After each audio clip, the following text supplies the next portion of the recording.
Hi, and welcome to Take Every Thought Captive, our weekly look at the Catholic intellectual tradition and an exploration of the authors, books, and topics that have shaped Catholic thinking for 2,000 years. I'm Dr. Richard Bolzakelli, lecturer in theology at Catholic Studies Academy, and I'm joined this week by my colleagues Dr. Benjamin Smith, lecturer in philosophy for Catholic Studies Academy, and Joe Grossheim, a doctoral candidate at the University of St. Thomas, Houston, and an educator and associate dean at Chesterton Academy of the Incarnation in Franklin, Tennessee. Today we'll be talking about an issue very close to our mission at Catholic Studies Academy, namely Western civilization and the liberal arts. So, Dr. Smith, we throw the term liberal arts around all the time, but we sometimes forget that there's a whole tradition of thought behind the very idea of liberal arts, or arts that make a person free, arts of living by which a person is made free. Can you tell us more about that? Sure, yeah, happy to. Some of this I want to talk about today came from a recent course I'm teaching on medieval philosophy, in which we talk a good bit at the beginning about the development of the liberal arts within Western civilization, sort of a propedeutic to talking about philosophical argumentation. But yeah, it has a meaning that we can talk about that meaning, I think, systematically or historically. I think for I think it's useful to at least start with some history here and look at it in those terms. The phrase liberal arts, right, does come from Latin. It's we find that phrase first stated in Cicero, interestingly enough, right? And that is he calls it the artes liberalis, right? And now, that's not the liberal arts existed well before the phrase liberal arts, but that phrase, right, calling these arts that way, we find, at least in my research so far, first stated explicitly in Cicero. Of course, Cicero was himself, a great statesman, a great scholar, a decent philosopher, or at least historian of philosophy, I think you'd have to say, and really just very influential. I would say there have been times in Western Europe where he would have been held up as one of in Western civilization as one of the 10 great people to know and study, right? But interestingly, right, he calls this the liberal arts because they are the arts, as you said, Rich, of the free man, the free citizen, right?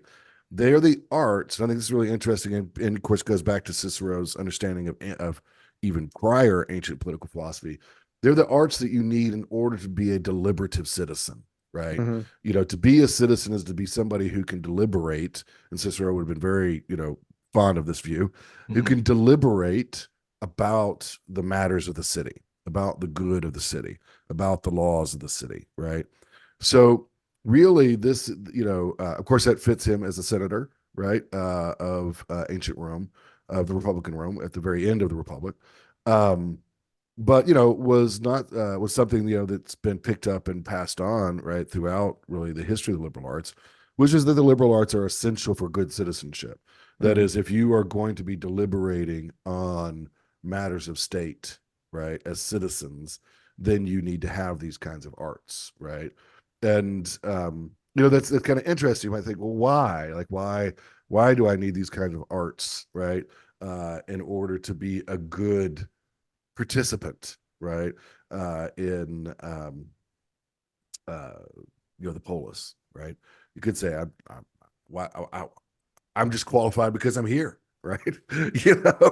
And Yeah. that's certainly not going to be the view of anybody like Cicero or Aristotle or Plato, from the ancient world, right? So, uh, Cicero calls these things, right, the liberal arts, and they are called that in Rome, right? But of course, they don't just sort of exist originally in Rome, like many things in Rome. They come from ancient Greece. Um, there's old sort of classical teachers, would talk about the fact that Greece is the place of philosophy, right? Greece is the place of the theater, but Rome makes laws and roads, right? And Mm-hmm. the law, Rome doesn't invent philosophy, but it's good at sort of developing Greek philosophy, right? It doesn't invent the liberal arts, but it's good at preserving them and passing them on, right? And sort of systematizing them. So the liberal arts, though, those arts we call liberal originally come from Greece, right? Four of them developed really out of that sort of that Pythagorean aspect of ancient Greek thought. So Pythagoras, is a person I don't spend a lot of time studying, but was very highly regarded in the ancient world, right? Hmm. Especially among the Greeks. I mean, Joe, you might want to correct me, but I think he's one of the seven sages or something like that of the ancient Greeks. So he's thought of very highly. Plato thinks, Yeah, very he highly appears of in him, right? Plato's dialogues. That's right. So um, he was a critically important figure. Mm-hmm. It's funny because we don't have all that much that really survives from him, Mm-mm. but in his own time, he was a huge figure. Yeah, it was very highly regarded, right? And one of the things that's really fascinating, we tend to think this is a modern view, but it's not. Pythagoras thought, that reality is fundamentally mathematical. Hmm. Yeah. Now, we would want to adjust that claim to some degree, but I mean, it's certainly true, right? That a lot of reality is mathematical, right? I mean, you In can fact, study. yeah, you might even argue that his case has been made stronger over the centuries, right? Sure, I think Yeah. I think that's fair. Yeah, um, and so well, Pythagoras wants to understand the world through math, through quantity, right? And through quantitative reasoning and quantitative relations. And out of that grow in ancient Greece the arts of music, astronomy, arithmetic, and geometry, right? Hmm. You might be surprised to hear about music. Music here as an art isn't thought of music as performing the art, right? But understanding music through number, right? And extension, right? Which is kind of interesting. Okay. Hmm. And same with all of these four together. Again, that's music, astronomy, arithmetic, and geometry. They all involve quantity, right? And quantitative reasoning, proportion, things of that nature, right? And learning to reason on the basis of mathematics, right? And really, very importantly, from a Pythagorean point of view, learning to understand the world, right? I mean, I think that's Hmm. part of Pythagoras's view and part of the liberal arts view that are some, at least some who promote the liberal arts, that quantitative reasoning is a way to understand the world around us, right? So I think we could kind Yeah. of think about this, I'll admit, when I was in college, mathematics wasn't my strongest point. Hmm. I'm much better at it now, actually, than when I was in college.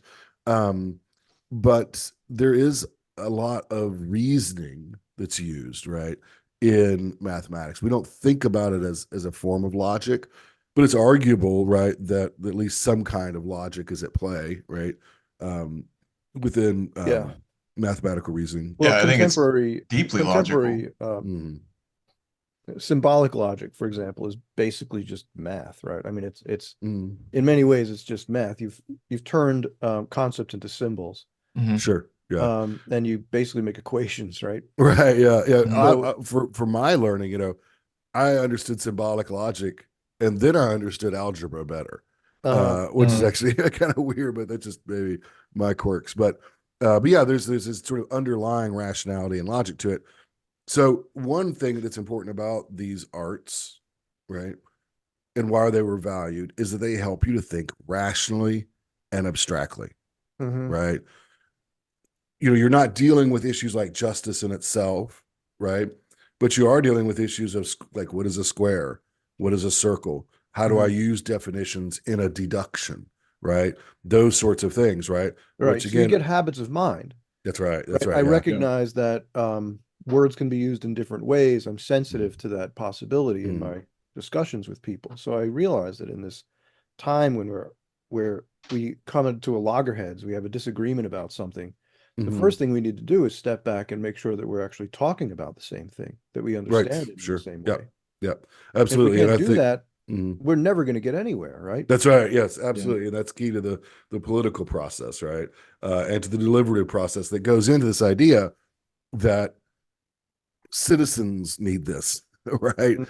It's interesting. I think you might make the claim that this is a definition by property rather than an essential definition, but it is interesting that historically the way Cicero is defining this is a political, right, sort of definition of the liberal arts. These are the arts of the good citizen, right, of the effective citizen. Hmm. Which again may not be essential, but might be sort of a property. It's kind of reminds me a little bit, and one of the things I like to point out when we're talking about the virtues how, we tend to like to talk about the cardinal virtues, but just as popular, especially in the late medieval period and in the Renaissance, was, and in ancient, we're calling them the civic virtues, right? The cardinal virtues and civic virtues are exactly the same, right? They're the virtues that make you fitted to be a good citizen or effective citizen, But in any event, this does create mathematical arts, create good habits of mind. But also, secondly, they help you to understand the world around you, right? One of the arts that's become mathematical arts that I think has become very popular in our own time, and I think is very interesting, is statistics, right? And statistical reasoning and probabilities. One of the logic books I use actually has a whole section on statistical reasoning, and it develops very naturally from looking at classical logic, looking at modern logic, that you could move into thinking, okay, well, how am I going to be rational when I'm thinking about probabilities, right?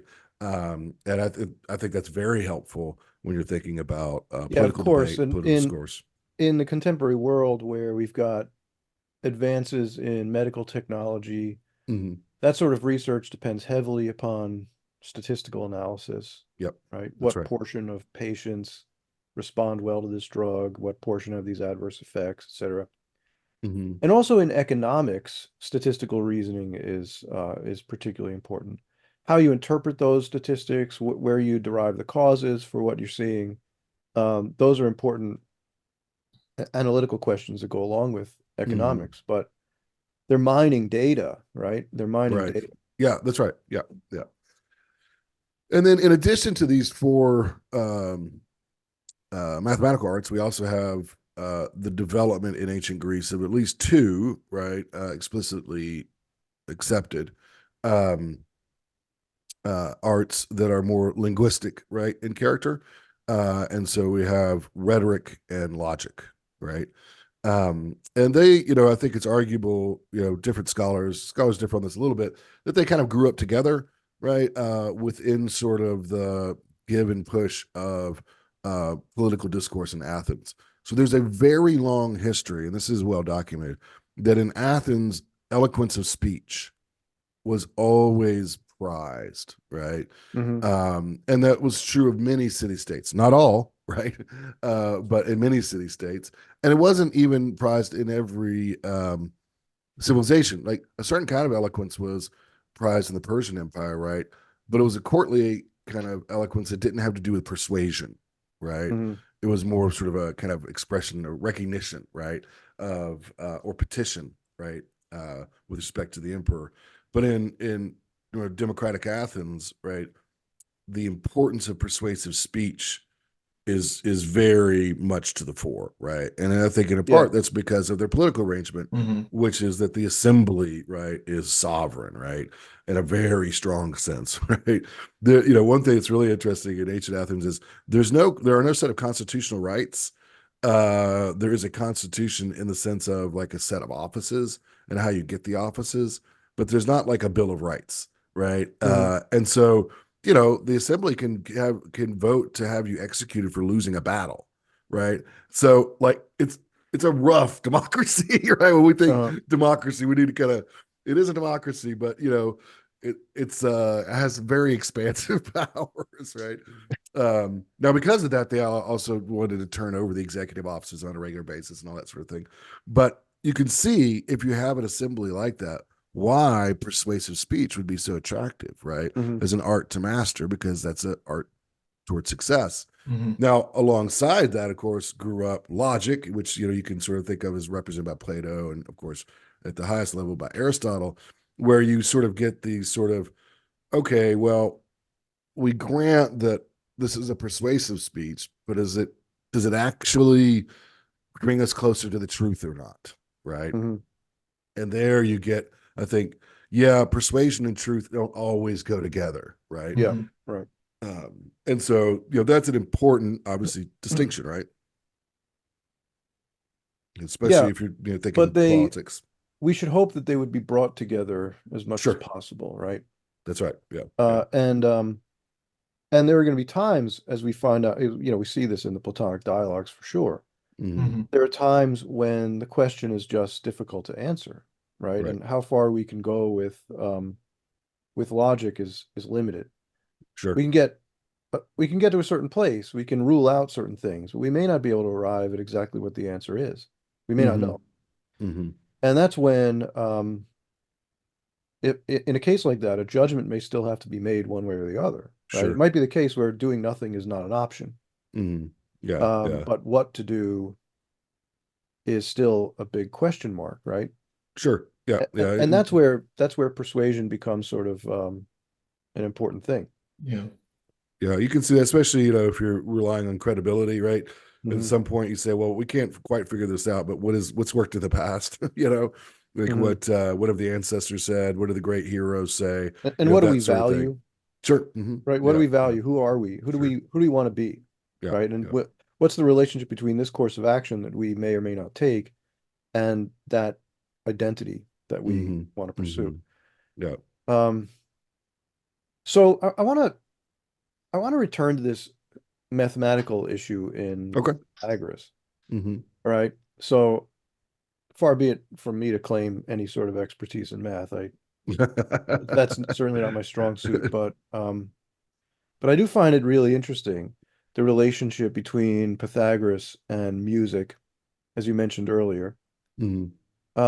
Because there, I think what you find in Pythagoras, it's not just in music, but in other areas too, this idea that mathematics isn't just logical, it's beautiful. And that even if the very structure of reality is mathematical, according to Pythagoras's view, right? Then it stands to reason that our perception of beauty would also have mathematical elements to it. Sure. I think that comes out in the way that he approaches music, right? And other sort of ratios, right? Sure. And today we've done a great deal of study on the relationship between mathematical ratios and perceptions of beauty. And again, it seems to lend a lot of credence to Pythagoras's view. So I don't know, to me, it's a really interesting thing, right? That there's truth in beauty, that there's rationality in beauty. Beauty isn't just something completely random and arbitrary, right? It's not just that I happen to have a certain response to some particular thing, right? To a sound or to an object. Right. Yeah. No, there are some things are simply in themselves beautiful because of the way they're constituted. That seems to me an insight in Pythagoras, that it seems, I don't know. I mean, we act today as if that can't possibly be the case, but I'm not sure about that. Yeah. I think especially if you were teaching music in a liberal arts setting, I think that's one of the conclusions you would draw the students towards, right? Like, what are we learning here? Well, we're seeing, right, that, this music, it sounds beautiful. Now we've looked at the mathematical structure underneath, right? The sound that I'm experiencing, and here's this mathematical structure. And it is like, isn't it interesting, right, that this mathematical structure gives rise, because of its proportion or because of its rationality, to something that is beautiful, right? Yeah, and the contrary is strong there too, right? You show the disproportion in notes that don't agree. Yeah, I don't think anybody really likes Glass. What's his name? Is it Philip Glass? Is that the name of the composer? Do you know, like, the atonal composer? Yeah, I know what you're talking about. Yeah. Like, I don't think anybody actually likes him. I don't think anybody actually thinks his music is beautiful. They just throws them on when they're kicking back with a glass of wine. I don't think anybody thinks that. I think there is nasty music out there now, which is interesting and striking. Granted that I think Pythagoras has shown that beauty is in the proportion. And there's things like dubstep that does exist that people do listen to. So what is that? Oh, it's a mess of noise. That's the only way I can describe it. There is no order or proportion. Interesting. It's grating to the ears, I think. But people like to llisten to it. I suppose. I mean, people make it, and I assume that they make it for audiences. That's funny. Interesting. So this is but So that observation is actually relevant to our discussion, right? To what we said we would talk about when we started up. There does seem today to be, at least in my observation, this is what it looks like to me. There does seem to me to be a full-scale assault on beauty in all its different ways. And I think it's been going on for a very long time. Yeah. Sure. We've talked in the past about, both in podcasts and just informally by ourselves, we've talked about postmodernism in the arts and Dadaism, right? That sort of assault on conventions that deconstructs everything, including concepts of beauty. Um, I think that you see the evidence all over the place today that there does seem to be a rejection of the idea of beauty, that there's people simply don't want Plato, or they don't want Pythagoras to be right about this. Yeah, there's consequences of there being something objective to beauty, and it's that I might not be beautiful. Yeah, right. You know? But I think even broader than that, there is something of an attack on mathematics and just its objectivity that it asserts, right? And I think that is part of the fruit of the study of the liberal arts and the quadrivium here. And it's that you arrive at conclusions, right? Right. Arrive at That's right. conclusions that have been shown, and that can't be just wantonly rejected. Right. So that study, just back to your political points before, right? That directs discussion, right? It roots it, or orders it towards truth. It puts on the table at the beginning that there is something true that we need to discover in the course of this conversation, and that it's not just a battle of wills. Sure. Yeah, so that's what's interesting about that though, Joe, is the today you've got, of course, scientific thinkers, right? And they're willing to grant that that's the case with mathematics and things that, things that involve mathematical reasoning, but they're not willing to grant it for anything else. And so, they want this sort of, basically they want a world in which you can't really speak meaningfully of the concept of truth apart from mathematics at all, which isn't really what we find in the ancient world. No. But that to me seems to be, so it's, in other words, it's sort of a compromise of a postmodernist, right? That they might say, yeah, I mean, it's not like there's no truth at all. It's just that it's only mathematical. What's interesting about the quadrivium is the two of them are very abstract and purely abstract, and that's arithmetic and geometry. But then the other two bend the principles of arithmetic and geometry towards the real, right? That's like the very first sort of science that would involve sensible things. Right. And if we are educated in that way and we learn to anchor the sorts of principles from logic and mathematics and apply them to the real, that I think is the bridge that people seem to be missing. And I think it's at least interesting that musical theory and astronomy are so rarely studied, right? Though Sure. astronomy has something of an analog, right? In modern physics, there is a lot of mathematical sciences that do study the empirical still. And obviously they work, and everyone knows they work because we can, land a rocket on the moon if we want. Yeah, so I wonder where the disconnect comes then between mathematical physics, which clearly does apply to the real, and I guess the step from the quantitative reasoning involved there to what people tend to call verbal reasoning, and how they want to escape the sorts of conclusions that logic will give you among abstractions and words if quantity is not involved. Yeah, I which think to me there's seems pretty disingenuous. Yeah, that could be. I mean, I think that it really takes language to introduce, I think, concepts about the good. Yeah. And the kinds of things you deal with in logic and sort of the fuller sort of development of logic and of course in philosophy, where you can start to bring in sort of those sorts of things. Quantity doesn't quite give you essence. It doesn't quite give Right. you teleology. It doesn't give you those other things. And so you can kind of maybe allow for kind of quantitative reasoning. Albeit, I think you're right that it's kind of like as long as it's over there, it's Hmm. almost sort of like as long as like math is not political, so we can just put it over there, Hmm. right? And let it be, maybe. I don't know. But I think that you're right, Joe, about the connecting of the abstract to the concrete in sensation right there with astronomy and music, right? You hear it, right? Hmm. In music, you see it in astronomy, right? Hmm. These mathematical sort of formulations working themselves out, which is all really, I think, it's meant to train you up towards, right? The abstractions you'd use in philosophy and also ultimately in political discourse. Um, the so where we are sort of in terms of thinking about liberal arts then, right, is that we have these four, right, that eventually in ancient Rome get to be called well, not really ancient Rome, kind of late Rome, the quadrivium. As far as I've seen, Boethius is probably the first who called the four the quadrivium. Um, he's a quite late figure, right, Hmm. in Roman history.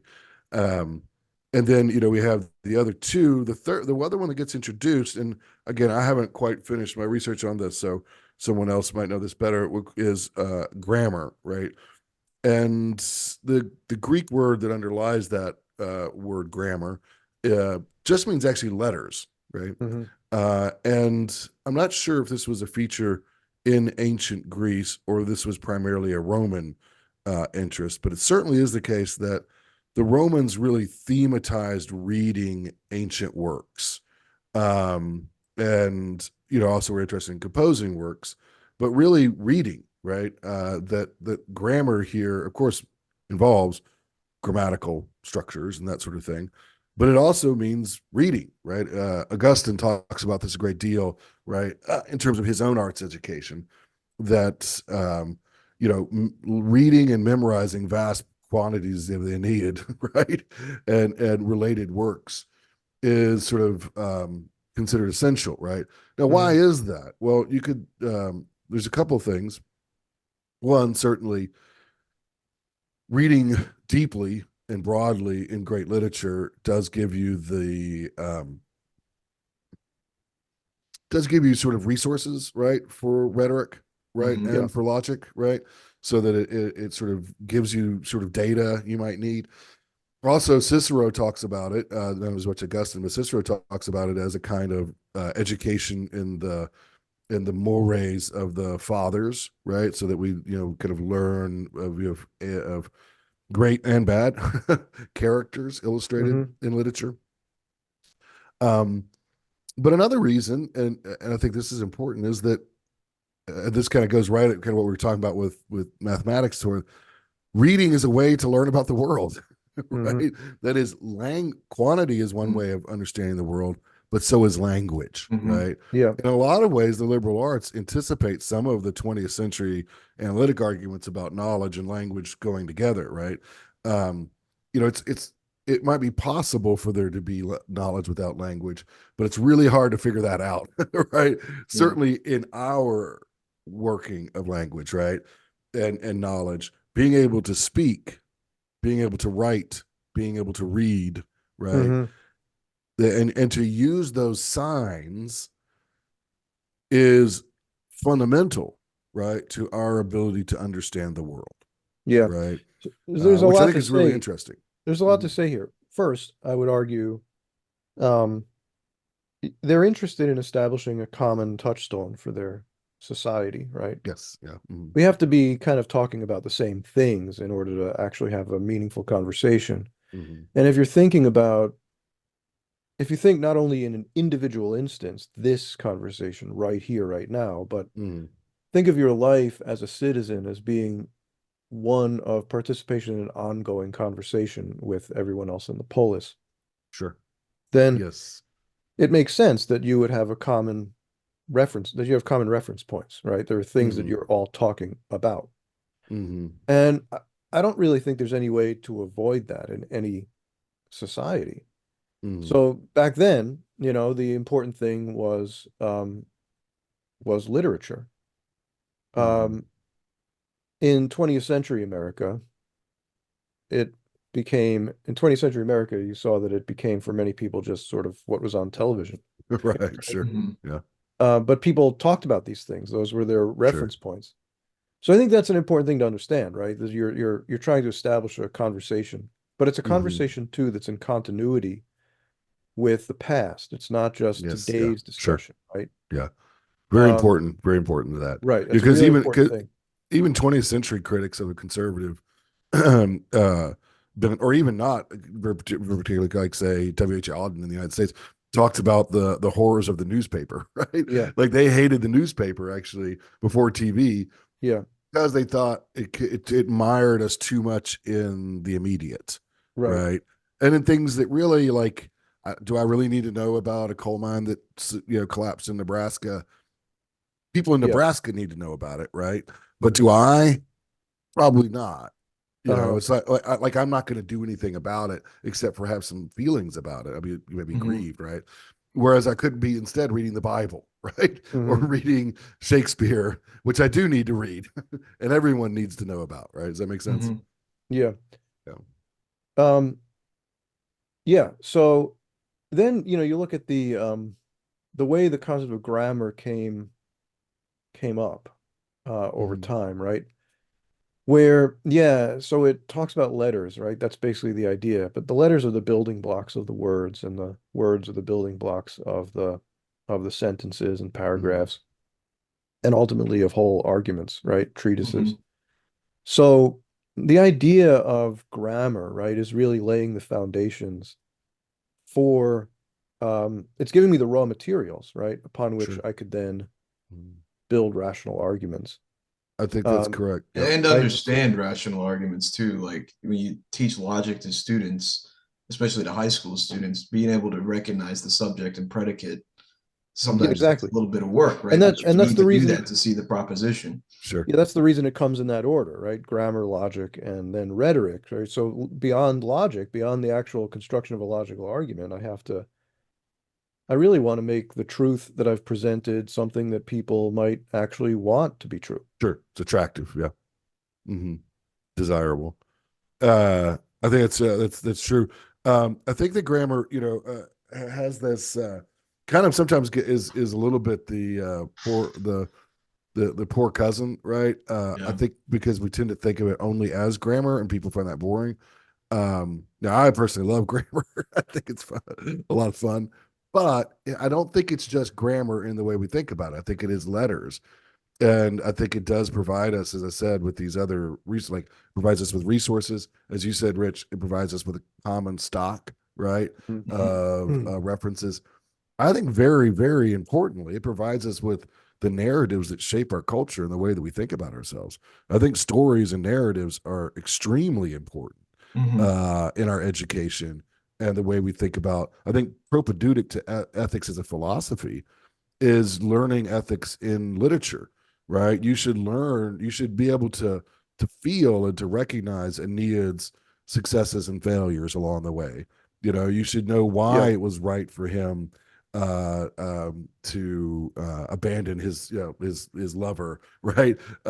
His temporary lover, and finish his journey, right? You should Hmm. know why the rage of Achilles was disordered and so forth, Hmm. right? Or you should be able to feel it, right? Maybe you can't give an argument for it, right? Well, yeah, But you the should be able to later sense it, step is to right? make Yeah. the argument. Yeah. Yeah. So if you Yeah. look Yeah. at Nicomachean Ethics, right, Hmm. Aristotle starts right out and he's like, look, if you're not already kind of moral, Right. You need Yeah. decent Yeah. passions already. Yeah. Right. Yeah. And yep. we kind of forget that sometimes, right? So, and also that we can have moral knowledge, how to put this, practical moral knowledge, I would Hmm. say, that I should not do this, right? Without it necessarily being able to um, demonstrate it, right? Yeah. But in any event, I want to add to that though that I think that there is something like for the individual just reading the literature for themselves and doing their own thought, but I think that studying the books and stories that have been handed on by your people also gives you the sense of who you are and who your ancestors were and who it is that built this country that you're living in. So I think, yeah, the discrimination of our ancestors as to what stories they read and they thought, wow, this is worthy. I'm going to pass this on to my children and they're going to read it. And generations of educators discriminated between good stories and bad stories, right? And many have stood the test of time. And so I think that reading those stories in particular, there's of course the individual value, but I think it also just tells us a lot about where we came from, who we are, and about the society that we're living in that we are trying to become a citizen of. Yes, yeah, I think that's very important and very instructive in what we call the liberal arts today, or broadly the humanities and like that. What department is very often most directly radicalized in progressive ideas? It's the literature department. Isn't that interesting, right? They tear down our stories. Right. They take our stories that might have inspired past generations, right, and sort of deconstruct them, right, to show that they're actually instruments of oppression, right, or something of that nature. Now that's painting with a broad brush, but I do think that that is an important element there.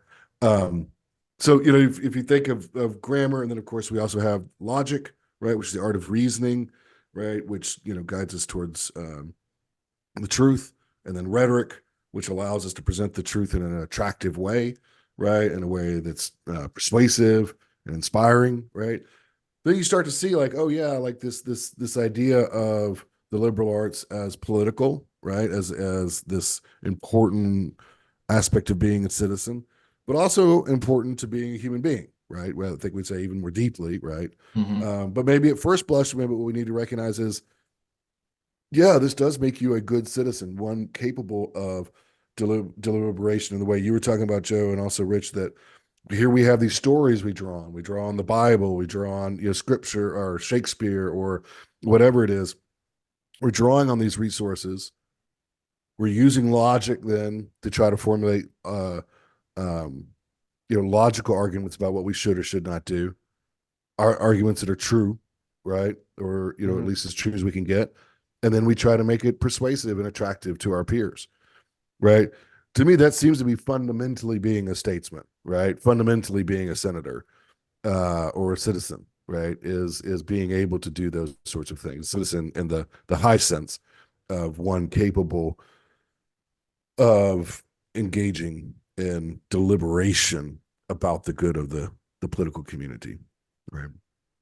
So it's interesting, like that all came together over centuries and over two different, civilizations, Greek and Roman. Now, obviously, they're connected to each other, but this goes on, right, even further, right, into the medieval period, where we have this kind of learning codified by the end of sort of Roman civilization. So if you kind of arbitrarily mark the end of Rome at 410. A lot of people do, where Alaric invades and kills the last, or deposes the last Roman emperor. We have not really a philosopher, a scholar, right, jurist named Martianus Capella, right, who probably deserves a lot more credibility than he did, because he sort of wrote down the codification of this stuff, right after he was born right when Rome fell. But interestingly, this is kind of one of those fascinating parallels of history. He was in the North African part of Rome, and North African Rome didn't fall as early as the central Rome fell, right, in Italy, right, and in Spain. It actually held on for some decades before it was invaded and taken over and literally vandalized. Right. Right.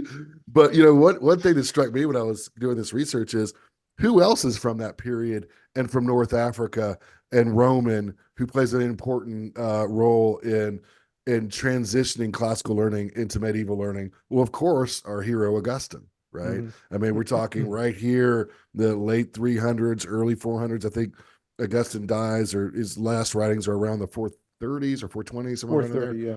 Yeah, so he died in 430. Okay, so yeah, there you go, right? And like these guys are kind of not contemporaries exactly, but pretty close, right? Mhm. And from North Africa.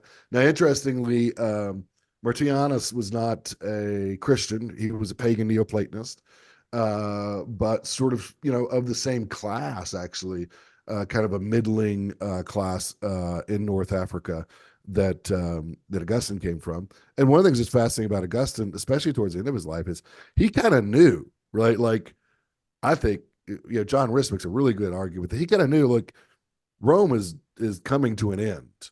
Mhm. And what am I going to preserve for the Christians that come after us, right? In a very conscientious way, I think. And I think this character as well, Capella, does that, right? He codifies these things. It's this strange title. It's The Marriage of Philology and Mercury, right? And I won't go to all the mythological reasons it's called that, but it has to do, you may have noticed whenever you see the liberal arts depicted in medieval pictures, there are always 7 women, right? Mhm. Coming together. And those are actually the bridesmaids of philology, who is marrying Mercury. But anyways, it's a kind of weird background that he gives to all this. But this text is really fascinating to me, both for its own sake, but it is the text that um, the Carolingian Renaissance was based on. That is, what Alcuin and the men who were involved in Charlemagne's Renaissance, right? So this is in the 8th century, right? Kind Mhm. of speeding into the medieval period.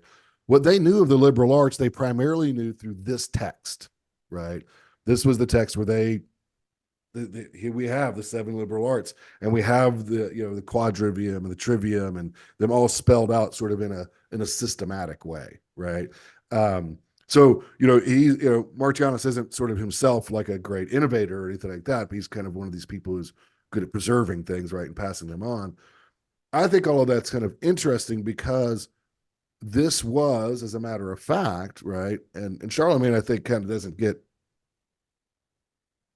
his due today anymore, to be perfectly honest. But he's critical, right, in the rebirth of Western civilization. And I say rebirth purposefully. 410 to 800, 700 are really our dark days, right, for Western civilization. I mean, you get profound deurbanization, loss of learning, some of the English writers of the time talk about, the Anglo-Saxons who had by this time become Christian and broadly civilized, living among the ruins of buildings that they couldn't comprehend how to build, Mhm. right? They could look at the Roman ruins and be like, I have no idea. We don't know how to do this, right? Think about what an impact that would be, right? To kind of think of your own I'm living in the ruins of a prior civilization, right? Yeah. That's a My civilization is profoundly inferior to what came before. right. And it's not a theory. I can look and point. Yeah. I can't make that marble arch, Yeah, and that's they right. could. It's like a post-apocalyptic world. It Yeah, really yeah, is. yeah. And I think a lot of medieval civilization is people trying to get out of that, right? They're trying to move into to build a new civilization, one that preserves what's good from the past, right? And you see this in the work of Alcuin. You see this in the work of the Benedictine monks. You see this Yeah. in all these different preservers, right? They want to preserve what was good out of classical world, but they also are Christian, right? And they want to build, sort of a new world. Although it is important to remember, by the time Rome fell, Rome had been Christian for a while, right? The Roman Empire was not a pagan empire when it fell, right? Mhm. It was by that time a Christian empire. Um, but in any event, rebuilding Rome, what does Charlemagne want to be called when he finally gets coronated? He's crowned by the Pope as Emperor of the Romans, right? That's 800. That's 400 years after the Roman Empire fell. The dream of Rome was very powerful still in the imagination of the people who were rebuilding Western civilization. And a very big part of that was recovering the learning, right? And in a way that may be surprising to us, Charlemagne was very thoughtful about this. He said, my kingdom, this empire, needs to be improved in its learning and its understanding, right? That we can't be a strong empire if we remain mired in ignorance. And so he purposefully recruited scholars from England, from Spain, from Italy to come to his palace, right? And to be part of his court, right? And to work together and collaborate together to, you know, restore learning. And the two sort of things that all scholars talk about in this restoration of learning was the recovery of the liberal arts, which had largely been lost, right? And that began promoted, like in cathedral schools, in monasteries, all these sorts of places, and the promulgation of the rule of St. Benedict, right? So that those two things, right, were kind of Charlemagne's reform movement, right, within his own sort of empire. So that contributed in a huge way to the development of the cathedral schools, the monastic schools, which eventually become the universities, and all those sorts of things, right? Liberal arts was right at the heart of that, right? Yeah. That is rebuilding, like in Charlemagne tell us, rebuilding a civilization, in this case, really hung on, or I shouldn't say hung on, but an important aspect, a very important contribution was regaining liberal arts education. So it's interesting because, before we were talking about grammar, right, writing things down, being able to sort of have a reference point, right? The, the monasteries, if you think about the role that they played, right? Not only were they preserving knowledge, but they were recovering it. I think you did use the word recovery at one point, right? They're recovering knowledge because you have these texts and maybe there's just one example of it or fragments here and there, and you got to piece it together. The monks spent years and years, right? Copying and collating ancient texts. And then, and now they were once again made available for a civilization to build upon. And that was really important. Absolutely. Right? It's easy for us to not see the value of that because we're immersed in text and immersed in digital information or whatever, but yeah, I mean, those books were very precious. And then think about Gregory the Great in deciding that we needed to find a way to write down music, right? To actually record that's interesting. musical notation so that people could sing the chants of the church without having to spend years going to Rome and learning every single one by heart, right? That was a major revolution, which of course led far beyond just preserving the music of the liturgy. Sure. Right. Ultimately, that laid the foundation for the writing of symphonies in the period of Vivaldi and Bach and Mozart. Absolutely. Yeah, I mean, you see once you start really thinking about and looking at these historical examples, how important writing is and how important how powerful writing is, how powerful the text is, right? You can build things up with text, Memory is a great thing for sure, right? And we undermine probably the importance of memory, but writing is very powerful, right? When you're trying to build a society, trying to shape laws, trying to record deeds. I mean, that both is like the legal document, but also things done. All of those things, right? Writing and reading, right, are so important for. When I was preparing all this for my class in medieval philosophy, I was thinking about this as a way to frame medieval philosophy, right, as part of this sort of reforming program, this rebuilding program to try to restore Western civilization. But as I was looking at it, I mean, I think it should be kind of a reminder to us, right, of our own need for the liberal arts, right? I would want to defend two theses here at least regarding the liberal arts, and I think it's illustrated by history. One is that they are the things that make political community effective. You can have political community without liberal arts. That's true.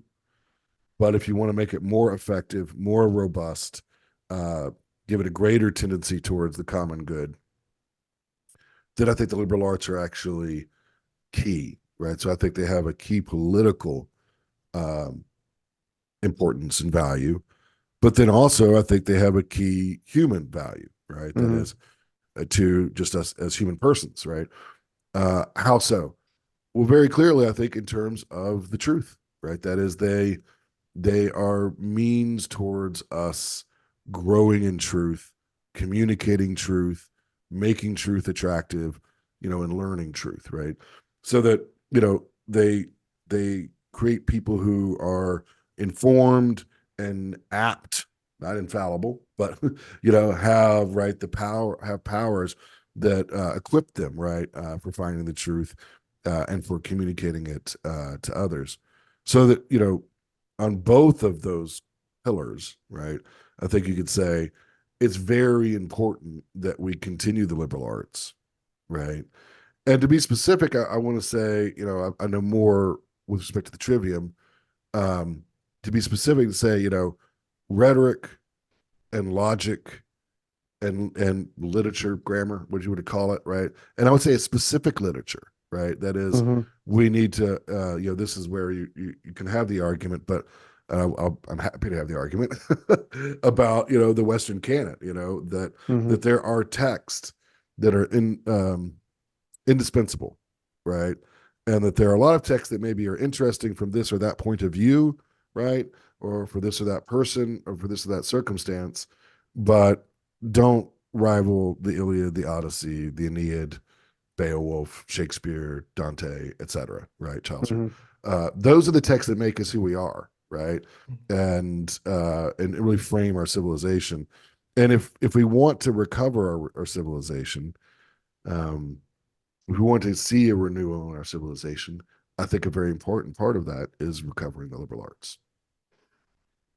Yeah, I'm struck with the widespread suicide of so much of academia in this regard, where they've basically, so many institutions, right, have just decided to reject the classical core and replace it with something else, right? They do this very consciously, right, to tell a different story, to create a different narrative from the one that's been received. Yeah. It's a rejection of civilization itself, or at least of our civilization.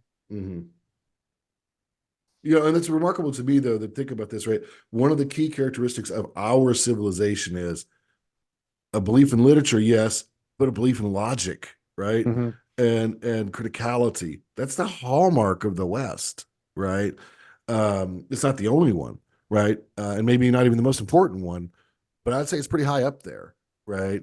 As well as, of course, our interest in persuasive speech. That those are things that, like, you shouldn't, you should be very careful about losing, right? Yeah, well, because you don't know what they've built. Now, maybe some people want to get rid of them, right? Yeah. Now that, if you want to kind of go down a different route of thinking, right? Maybe we don't want citizens who are excellent in political deliberation. Maybe we want easily manipulated herds, right? And that could be true, right? What do you think, then John? the last thing you want is liberal arts, if that's Right. That's Yeah. right. That seems so clear to me. But you've got to be really careful, though. If you dethrone logic and persuasive argumentation, then you have to replace it, right? That vacuum gets filled. And what it gets filled with is violence, right? Coercion. I'd say that and bread and games. Yeah. I think there is a like a. I mean, I think we do experience a kind of persuasion. Rich, you tell me if you think this is correct or not. But one that is only images. Like a kind of technological sophistry, if there could be such a thing. Yeah, like the meme wars and things like that. That sort of thing, where we it feels like we're constantly manipulated. Oh yeah. But that's true. So it's not, I guess you don't necessarily have to kill me or something, but right. But it is just manipulation, though, right? Yeah, just make me stupid and draw me around by the nose. Yeah. right? Right. Yeah. The big thing that's been lost is logic, right? Logic in the Western canon. That's what we've gotten rid of. I think rhetoric is still around in certain forms, mainly sophistical forms, right? Statistical forms, yeah. So we've Yeah, no, maybe one point though, to counter you there a little bit though, Joe, or I agree with what you're saying, but is one of the things that we need to do is also to make the truth attractive, right? And we haven't been as good, I think, as maybe we ought to be in making the truth, attractive to people, right? Beautiful. yeah, but it's like Aristotle said at the beginning of the Ethics. I think Dr. Kelly was mentioning before. If you're already got a little bit of virtue, Sure, we can work on this. we If you can work don't, on that what you though. Yeah, need is not to read this book. You need to be punished, right? that's And right. so, Yeah. yeah, making the truth really attractive is good, but I also agree. it just takes sometimes people to You crack need away. discipline. Yeah, you need Yeah. discipline. I would put it this way, discipline and good stories, right? Yeah. The Yeah. To start with, discipline, yeah. the That's discipline needs to exactly what kids come. need, right? The Yeah. discipline needs to come from virtuous people, though, and that's Sure. Yes. Yeah. kind of the Yeah. key. Yeah. Mm. Yeah. I mean, I think was sometimes Thomas says, he gives us this little um, progression where he talks about that the father has the authority to exhort, right? Hmm. And to punish with an eye towards pedagogy up Mhm. to a point. But then, if the person, and then you have customs, right, that come in, we try to have good customs that'll habituate the person. But if even these won't work, right, then we have the coercion of the law. But that's a slightly different point. But I think in terms of renewing our own sort of where we are, I think obviously discipline, and that it goes to sort of families and schools maybe to some degree, but then also the right stories, right? Um, that way, then you're sort of primed for logic, right, and rhetoric when you get to it. Um, And even philosophy, right? And that the sure. literature stories provide a lot of matter to consider for a young person that lacks experience, right? Hmm. Mm-hmm. Right. So, You can benefit from, yeah, you would benefit from basically the quasi experience right. of having read what happened to this guy in this scenario, right? Mm-hmm. Um, the choices he made in the situations in which he found himself and how they turned out for him. Mm-hmm. Mm-hmm. Yeah. So Go ahead. well, one thing I just wanted to add here is that this was, even though most of the things I've been talking about are historically have been ancient and medieval um, and European, this was not lost on the founding fathers of America, who very, very clearly were engaged in this literature and thought that it was very much necessary, right, Hmm. um, for the American Republic. Now, I do want to add that when they were saying those things, we didn't have the universal franchise that we have now, right? Yeah. We had a much smaller franchise, one that I think it's imaginable that could maintain this degree of education, right? We're not, this is not Plato's Republic necessarily that you're arguing for like this, like the wise philosopher, right? What we're looking for is the informed, critically minded, um, eloquent, right? Statesman, right? Hmm. Um, who it could be a philosopher too, but doesn't necessarily have to be a scientist. I guess is what I'm saying, right? It can still be sort of in sort of the practical life and so forth, and should be right.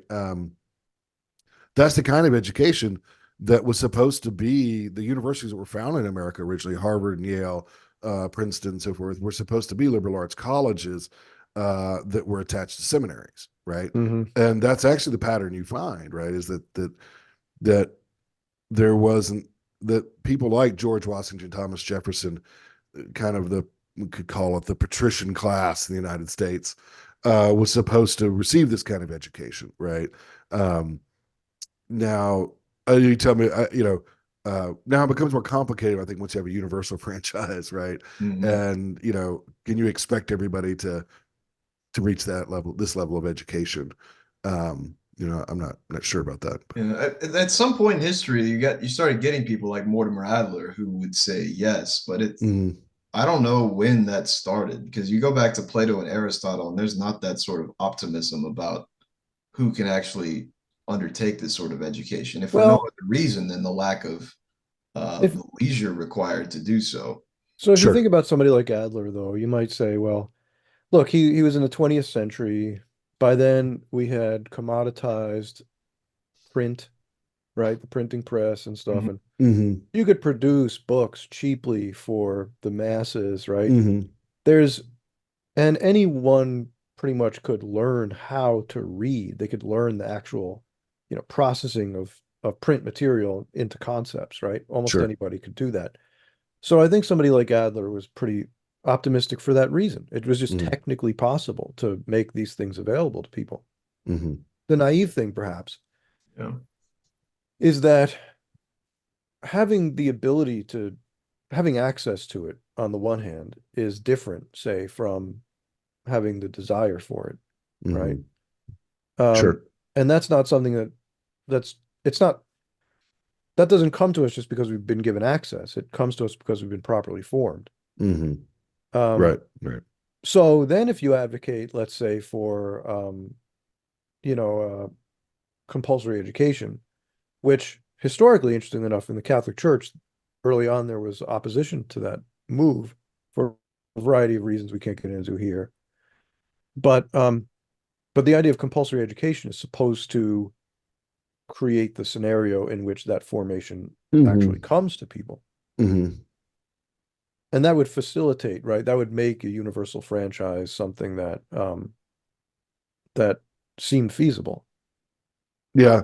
I think that you're correct. I want to make two objections Uh, Mhm. though. One is the hyper real, right? So I've used this mhm, phrase before.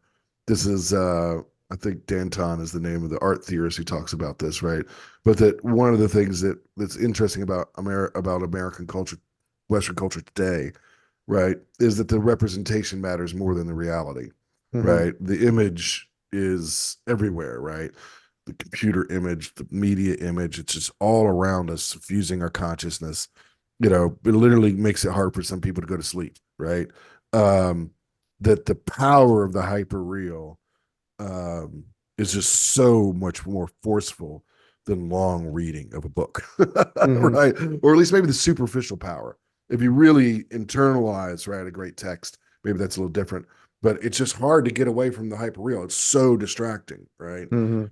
And then the second is I'm just not. I don't think everybody is equally intelligent, and therefore Yeah, equally apt to that education. I mean, I don't yeah, know the relative percentages, but I think just some people have less intellectual capacity than others. Yeah. yeah, that's true.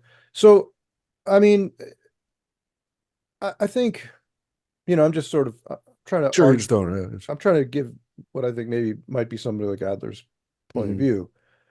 Um, Equal intelligence isn't necessarily what's needed, I guess, just Mhm. sufficient Yeah. intelligence. Sufficient. Yeah, that's Um, right. Yeah. right. Mhm. But even then, right? Yeah, there is some sort of a curve, and there are people who probably can't, they're not sufficiently intelligent to participate. Yeah. What's Um, interesting is that you're pointing out that Adler is able to advance his thesis because of developments and especially yeah. technology, and then it seems as Dr. Smith is saying that it's precisely also because of technology that it's becoming even more difficult. Ironically, Yeah. Yeah, so there it's was Okay. weird. maybe a peak period when Adler was It's just kicking right it. But you could balance. understand why he Yeah, might have that kind of optimism, is my Sure. point, Yeah. yeah, Of right? course. Yeah. Yeah. Um, I agree. I agree. but realistically, has it borne out? Yeah. One No, really probably interesting. not. Yeah. I don't. I should have prepared this a little bit, but I think there are plenty of resources to allow you to reference these claims on your own. But what we are actually experiencing right now is literally a decline in literacy, right? Hmm. Like that has not happened in decades, century, right? And Yeah. we're actually seeing literacy rates decline. And then if you talk about sort of what they call deep literacy, right, Hmm. that is the ability to read a hard book, Yeah. long form. Oh, That's yeah. That's becoming really It's almost unheard of today. it's just like he's down. And then really across the board, academic, our sort of educational standards are less and less and less. Now, what some people will say, and this is really interesting, is they'll not deny the data, right? But they'll claim that we are just we've it's not that we're less intelligent, it's that we're differently intelligent. And that there's a kind of intelligence we have now that doesn't need as much linguistic analysis. Reading long books is just not that important, because we have computers and we have technology. So that one way this is put, you may have heard it, is that we still have plenty of intelligence. It's just digital now rather than analog. You're saying that we've outsourced our intelligence to computers? Yeah, that's what I'm that hearing. Sound good. That part of it, right? It sounds a lot but like that we could get in very short videos, right, as much information, right, as you would get in a book. That's true. Right? There is an efficiency increase in the capacity to integrate knowledge is, I think, at an all-time low. In other words, to string together a long argument that shows how various concepts and truths are interrelated. That's key to actually a liberating intelligence, and it's dying in our society. This just goes back to, again, it's like I don't think, it's key to a good citizen. It's key to a good man, right? But if you don't want good citizens or good men, then it's just not that valuable. Right. Like, I'd rather you be, so I'd kind of rather you be kind of dumb about everything in your life except for your narrow technical field in which you do well. I don't really want you thinking about justice in itself, the good in itself, whether or not I want you to be very proficient in your narrow field of productivity. But outside that narrow field of productivity, it's just really not that important that you think well. Yeah, and that only works for old societies that do not have universal enfranchisement, right? It's fine if you're going to be a blacksmith and you're going to be the best blacksmith around, but you can't read, okay. But if you're a blacksmith that can't read and can't think, and you have the equal say in the assembly as everyone else, then we have difficulty, right? That's right. That was a point Adler made, and I think everyone generally agrees, right? If that we're going to have universal enfranchisement, and it's going to go well, we have to figure out how to integrate the liberal because the alternative is, in fact, tyranny with the cooperation of the very people being tyrannized.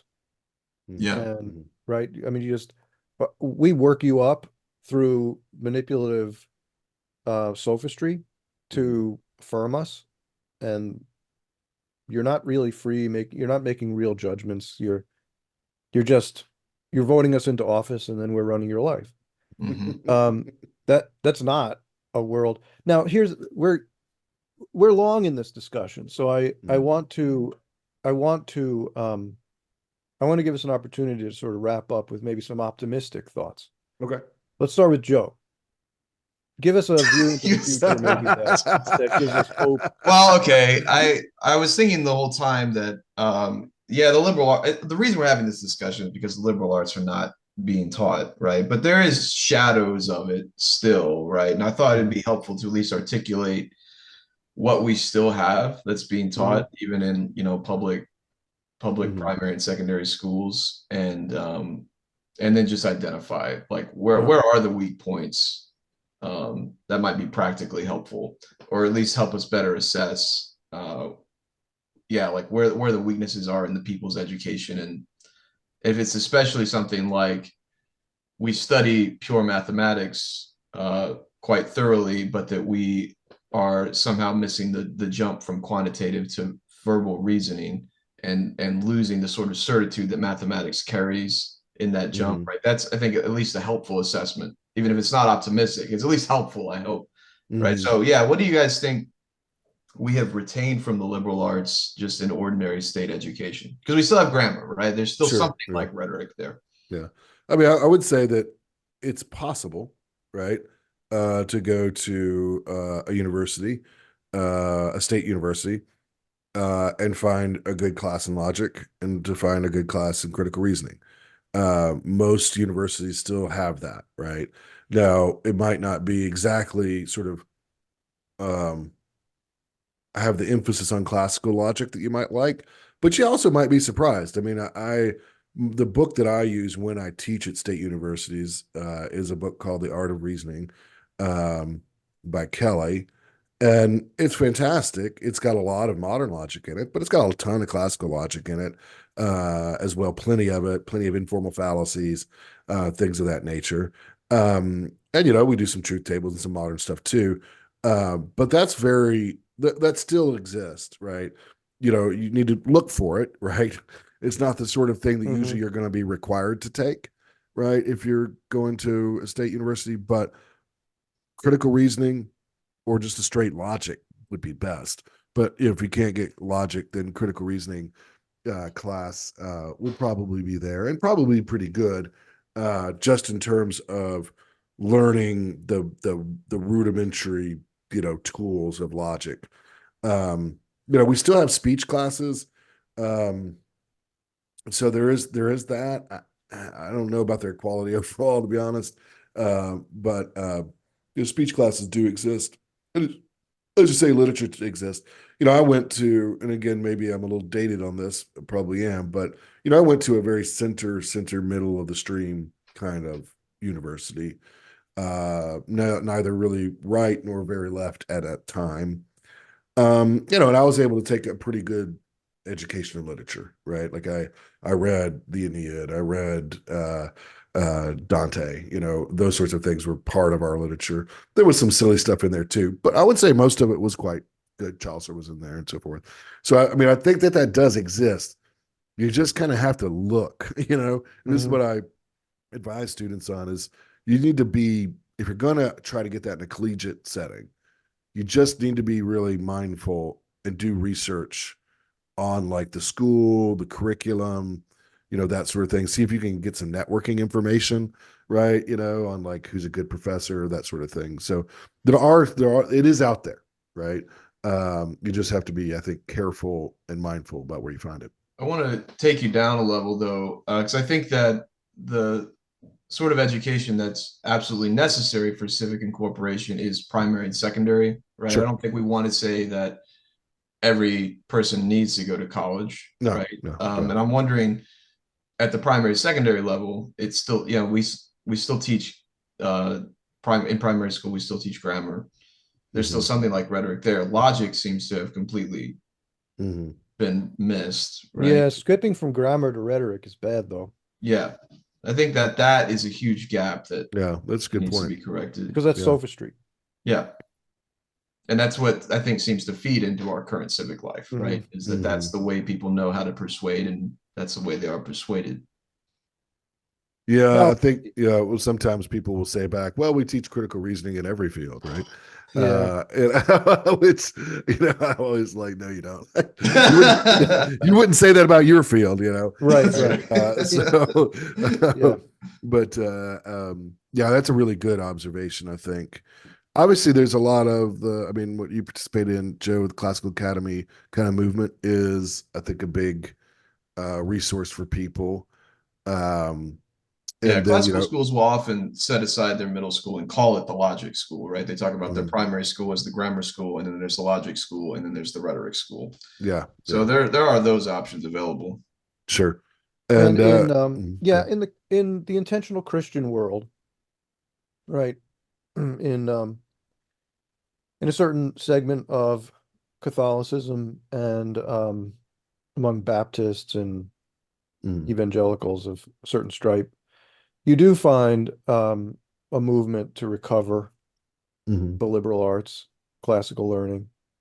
And there is encouraging work going on Sure. at all levels of education. It's just that right now it's the minority of places. Right. But I do think that there is something for us to get behind. There are resources for us. Sure. So that's good. I mean, I think we could conceivably recover civilization It's been done before. That's right. It has been done for in dire circumstances. Yeah. Just need a Charlemagne. So All right, ladies and gentlemen, or gentlemen, ladies in the audience, although statistically it's mostly gentlemen. Thank you for a great conversation. And I really, Joe, you're doing good work. And people, I know in your line of work, you don't get thanked as much as you probably should. So Thanks. yeah. Appreciate it. So yeah, it was a great conversation. And there's so much to follow up on in the future. I'm sure we can come back to this discussion again.